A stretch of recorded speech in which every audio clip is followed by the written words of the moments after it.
Hey Aries, welcome to your third week of June extended reading. The cards I have out here are from your monthly reading, and they talk about this being a time where you may have gotten really excited last week due to that grounding exercise, and maybe this week you're coming in with feeling of a tighter belt, whether that's physically or financially, but it was really well needed to move towards joy last week. And so now you just have to go ahead and maybe tend to some things that got overlooked or neglected, and it's all right. You'll be building a firmer foundation for the next thing that you want to reach for. So let's see. The last 2 weeks I just pulled cards to see what came out, just to get a story and tell the story as it came out. But this week I want to try doing a spread. Will you please tell me in the comments if you like which way you prefer, if you like the spread or if you like it where I just pull cards and see what they say. So the first message we're going to get is something to look forward to this week. And you have the Fool, a brand new beginning, feeling excited for the future, or feeling free of expectations for the future. There is a brand new fresh beginning that you really can't compare it to anything. And I like it with this Eight of Cups because you're moving away from something that really wasn't fulfilling, and you're really opening your arms for something more, something that's gonna have a greater longevity, have more potential for fulfillment. So the next card is going to be what could get in the way of that, and you have the Five of Wands reversed. So if you can't overcome some conflict, so this feels a little bit internal. Sometimes the Five of Wands talks about conflict with other people, but this feels like a little bit of competing agendas within you, that if you can't get those things to be quiet and get everything on board within yourself. So the Fool just wants to go. The Fool doesn't want to be held back. The Fool, just closes his eyes and goes. And the Five of Wands could be several little reasons not to. Little tethers that hold you back from being able to do that and having you second guessing yourself. And so there's a sense of stumbling forward, a sense of the road being a little bit bumpy and maybe falling on your face before you even get to that new beginning, if you can't quiet some of these little nagging. It's nagging. Do I want to go this way? Do I want to go that way? Or I want this, but I don't want that. And so there's a sense of needing to overcome that in order to have this fresh new beginning. So how to overcome that? Let's see what you have for that. You have the Lovers reversed. Okay, so this is going to be talking about looking at the way that you are of two minds about something, looking at ways you've hollowed yourself out, looking at ways that you have compromised yourself and your integrity. So if you are having, competing voices at the table, making it difficult for you to just be like, screw it, I'm going, this is confirming to me what I was saying about this being an internal dialogue, or might not actually be a dialogue. It's more of a rumble. It feels like those images of the stock exchange with all those people and their papers, shaking their papers, wanting to get their trades in or whatever. And so the way to overcome that is going to have to be you aligning all of those voices into one unified. It feels a little bit like, do you remember the Dark Crystal? You had the Skeksis and you had the Mystics, and they were actually the same being split into two.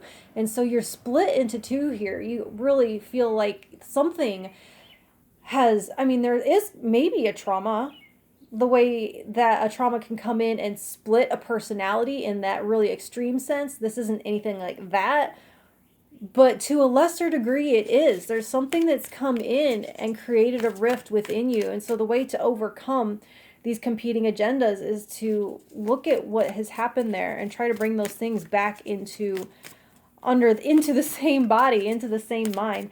And so the next card I want to pull is what to release this week. And you have the Wheel of Fortune reversed. I need to move my camera apparently. So release something that is holding you back. Once again, something that feels like deja vu, something that feels like a repeating pattern. You are going to have to release some karma or release a grudge. They're wanting you to walk away from something that feels just like a repeating lesson. So what I'm feeling here is there is a lesson that feels like it keeps repeating, and you might be trying really hard to figure it out, and I'm feeling like there's nothing to figure it out. I think the answer is the release. It's kind of the point of a Zen koan where they talk about, what's the sound of one hand clapping, or they ask really absurd questions that you can mull over forever and ever, and there just isn't an answer. The answer is to just clear your mind. The answer is just to go, there is, I feel like that's kind of the trick there.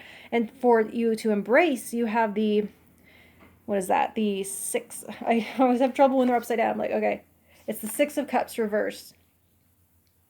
So embrace that your memory might not be exactly accurate. They're wanting you to embrace a different narrative of your past. They're wanting you to look at ways of, there's a feeling of separateness from your past, of like days gone by, and feeling a little bit of forlornness, I guess, from that. And they're wanting you to run towards that wholeheartedly again, to realize that that part of you still exists. That capacity within you for kindness still exists. And there's something that's been lost here with that 6 of Cups reversed, and they're wanting you to retrieve it. So by embracing, they're wanting you to retrieve something to embrace. And then for seek, you have the Queen of Swords reversed. Seek silence. Seek space. The Fool and this, what I was talking about here with that Wheel of Fortune reversed, there being no answer. Seek that empty mind. And, they always talk about how you're supposed to clear your mind like in meditation. It's like there's no such thing. You don't actually empty your mind. But as the thoughts come by, you don't try to name them, to grab them, to harness them, and to, try to tame them in any way, or to hold them down and try to beat them into disappearing. They don't. It's the opposite. You take your hands off, you watch them come, and then you watch them go, like clouds through the sky, or like squirrels playing in the yard. So they're kind of wanting you to step back and detach and watch those thoughts like they are squirrels in the yard from a back, so stepping back. So it feels really nice. It feels really, like I said, grounded. So I feel like there is a really solid, comfortable environment to do this in. There's not a lot really vying for your attention. They're actually wanting you to just lighten up on yourself and to lighten up on your heart and to retrieve something simpler, to retrieve a simplicity is what I'm feeling for you this week. Okay, Aries? So let me know if you like the spread or if you want me to go back to just pulling cards and see what comes out. Okay? Thank you.